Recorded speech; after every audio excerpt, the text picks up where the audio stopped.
St. Xavier School, Adipur, Standard 8th E, Subject English, Unit 3, Part 2. Part 1માં આપણે activity 1 અને activity 2 કરી હતી. તો આજે આપણે પાર્ટ 2 કરશું, જેમાં એક્ટિવિટી 3 છે. એ આપણે આજે કરવાના છીએ. ઓકે.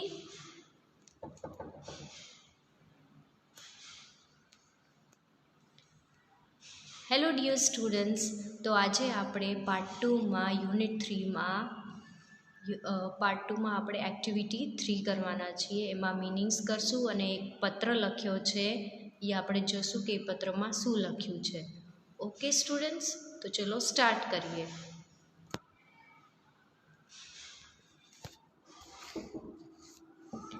એક્ટિવિટી 3માં પત્ર લખ્યો છે. Read the following letter. Tina lives in a town called Halol. ટીના નામની છોકરી છે, તે ક્યાં રહે છે? હાલોલમાં રહે છે. It is surrounded by small villages. તેની આસપાસ નાનકા ગામડા આવેલા છે. And it is not far from Vadodara, અને તે વડોદરાથી દૂર નથી. લાસ્ટ મંથ, ગયા મહિનાએ, Tina visited a village fair near Halol. ટીનાએ શેની મુલાકાત લીધી? વિલેજ ફેર એટલે કે ગામના મેળાની મુલાકાત લીધી, જે હાલોલની પાસે આવેલું છે. પછી છે after few days she visited a trade fair. અને થોડા દિવસ પછી તેને વડોદરામાં આવેલું છે ટ્રેડ ફેર એટલે કે વ્યાપાર મેળાની મુલાકાત લીધી. She wrote a letter to her friend Meena. તે કોને પત્ર લખે છે? મીનાને પત્ર લખે છે, જે ભુજમાં રહે છે. ચલો, તો હવે આપણે જોઈએ કે તે બે મેળામાં ગઈ, એમાં શું જોયું, શું કર્યું. ઓકે, ચલો. જો આપણે પત્ર કેવી રીતે લખવાનો, અને આ હંમેશા આપણે લેફ્ટ સાઈડ જ લખીએ છીએ. જો ગામ તે ક્યાંની રહેવાની છે, હાલોલની, પછી કઈ તારીખે લખ્યું અને કોને લખ્યું? મીનાને. Dear Meena, thank you for your letter of 15th July. એને આભાર કહે છે જેને તે પત્ર લખ્યો. પહેલાં એને પત્ર લખ્યો હશે 15 જુલાઈનો, તો એને આભાર કહે છે. I was happy to read about your visit to Dholavira. તે ધોલાવીરાનું મુલાકાત લીધી, તે સાંભળીને તે વાંચીને મને આનંદ થયો. પછી છે I visited 2 different fares last month. ગયા મહિનાએ મેં 2 જુદા મેળાની મુલાકાત લીધી. And I want to tell you about ધેમ. અને હું તને એના વિશે કાંઈ કહેવું છે. તો ફર્સ્ટ જોઈ લઈએ.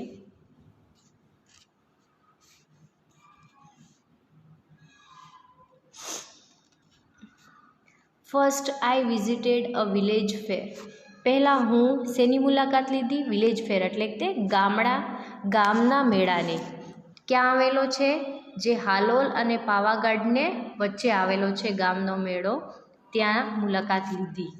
વી went there in an auto rickshaw. અમે ત્યાં ઓટો રિક્ષાથી ગયા. There were 2 small temples. ત્યાં 2 નાના મંદિરો હતા. Outside a small village. નાના ગામડાના બારે 2 નાનકડા મંદિરો હતા. I went there with my parents. હું મારા માતા પિતા સાથે ત્યાં ગઈ.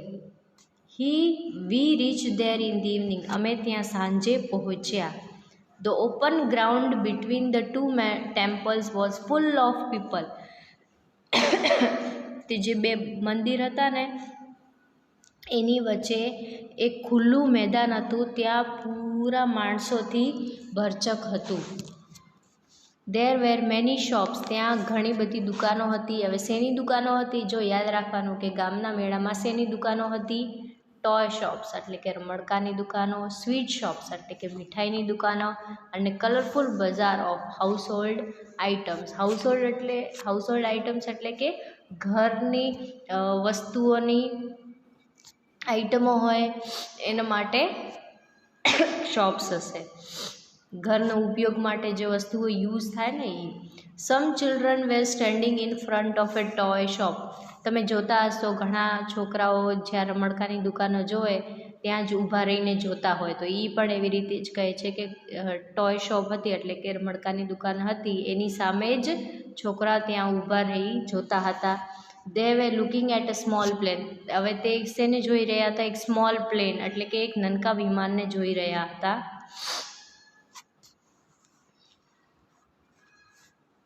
પછી the shopkeeper was showing them the plane. જે શોપકીપર એટલે કે જે દુકાનવાળો હતો તે વિમાન બતાવતા હતા છોકરાઓને. ધ ચિલ્ડ્રન લાફ્ડ વિથ જોય. એક બાળકો એકદમ ઉત્સાહથી ઉત્તેજિત થયા અને એકદમ આનંદથી ભારેથી તાળી પાડવા માંડ્યા.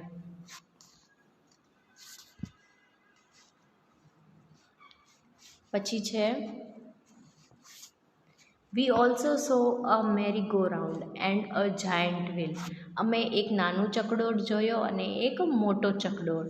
The merry go round was quite small. જે મેરી ગો રાઉન્ડ છે એ થોડો નાનો હતો. But the giant wheel was really huge. પણ જે મોટો ચકડોળ હતો એ બહુ જ મોટો હતો. The place was full of noise. તે જગ્યા એકદમ કેવી રીતે અવાજ આવતો હોય મેળામાં એવી હતું. There were many loud speakers playing film songs. ત્યાં ઘણા લાઉડ સ્પીકર હતા જે ફિલ્મો ગીત વગાડતા હતા. There were many children in the giant wheel. મોટા ચકડોળમાં ઘણા બધા છોકરાઓ હતા. They were shouting in excitement. તે એકદમ ઉત્તેજિત થઈને બૂમ પાડતા હતા. વી સો અ જગલર. જગલર એટલે કે જાદુગર. વી સો અ જગલર ટુ. અમે જાદુગર પણ જોયો. He was playing with 5 balls. તે 5 દડાથી રમતો હતો. And was keeping all of them in the air. અને તે 5 દડા હવામાં જ ઊભી રાખતા હતા. It was wonderful. તે બહુ જ અદ્ભુત હતું. પછી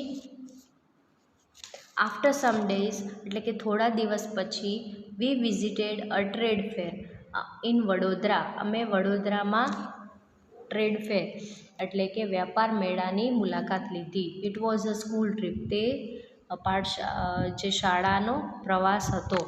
વી went there on a Sunday. અમે ત્યાં રવિવારે ગયા. વી વેન્ટ બાય અ બસ એટલે અમે ત્યાં બસથી ગયા. Okay. There was no entry fee એટલે કે ત્યાં કોઈ પ્રવેશ માટે કોઈ ફી નહોતા લેતા હતા. The whole ground was full of large stalls. પૂરું મેદાન મોટા સ્ટોલથી ભરેલું હતું. There were many stalls of electronic goods like TV. ત્યાં બધા સ્ટોલ ઇલેક્ટ્રોનિક સામાનવાળા હતા, જેમ કે ટીવી, VCR, મ્યુઝિક સિસ્ટમ. પછી the girls on the counters. તો જ્યાં કાઉન્ટર ઉપર જે છોકરીઓ હતી વેર વેલ ડ્રેસ્ડ. એકદમ સુસજ્જ પોશાકમાં એટલે સરખી રીતે એકદમ વેલ ડ્રેસ્ડ એટલે સરખી રીતે પોશાક બીજે એકદમ સરખી રીતે વ્યવસ્થિત હતી. They were answering the questions of visitors with a smile. તે વિઝિટર્સ એટલે કે જે મુલાકાત લેતા હતા તેને એકદમ સ્મિતથી બધા પ્રશ્નોના જવાબ આપતી હતી. પછી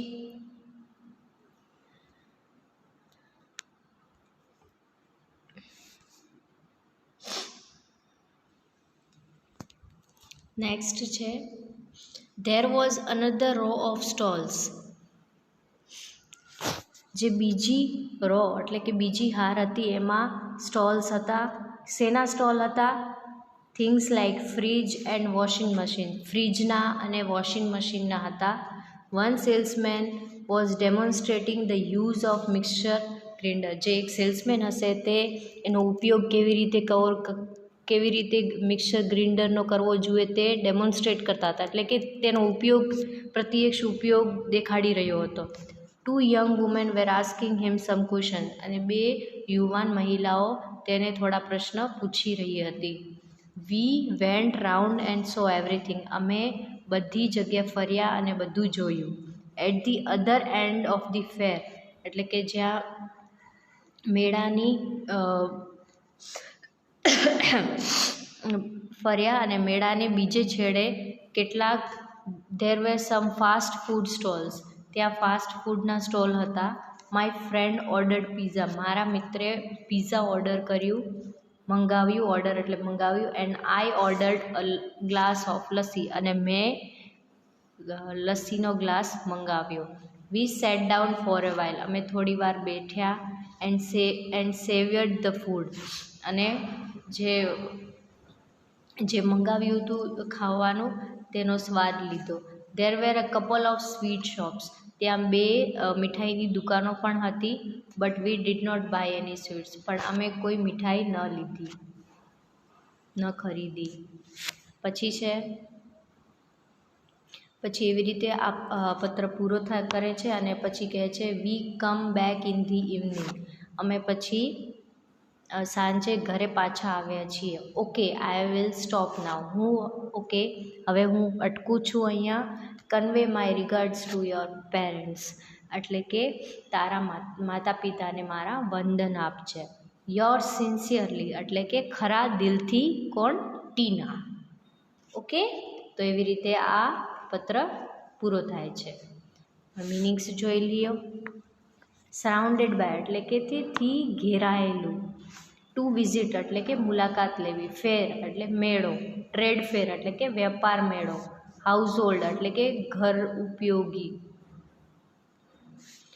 લાઉડલી એટલે મોટા અવાજે. હ્યુજ એટલે વિશાળ.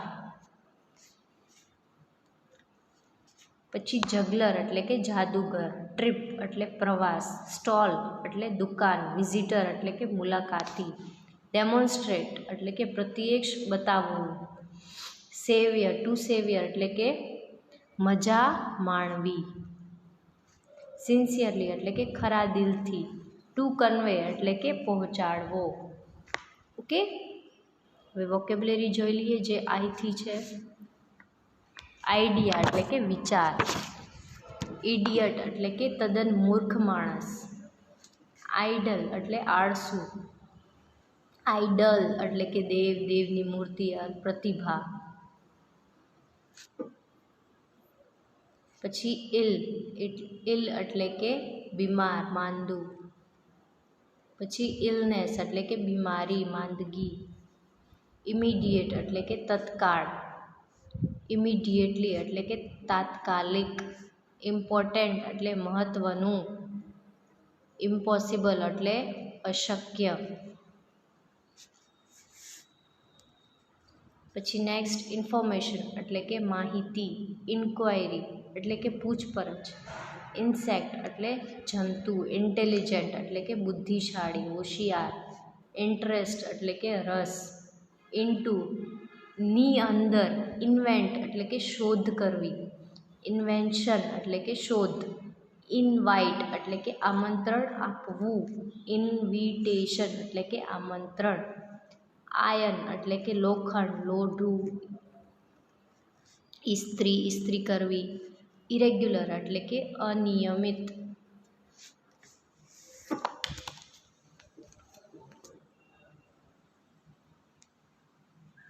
સ્ટુડન્ટ્સ, તો એવી રીતે આ આપણો જે લેટર છે પૂરો થાય છે. અને એના મિનિંગ્સ તમારે નોટબુકમાં લખવાના છે. ઓકે, અને વોકેબ્યુલરી જે આઈથી છે એ રોજ લર્ન કરતા રહેજો. Okay students.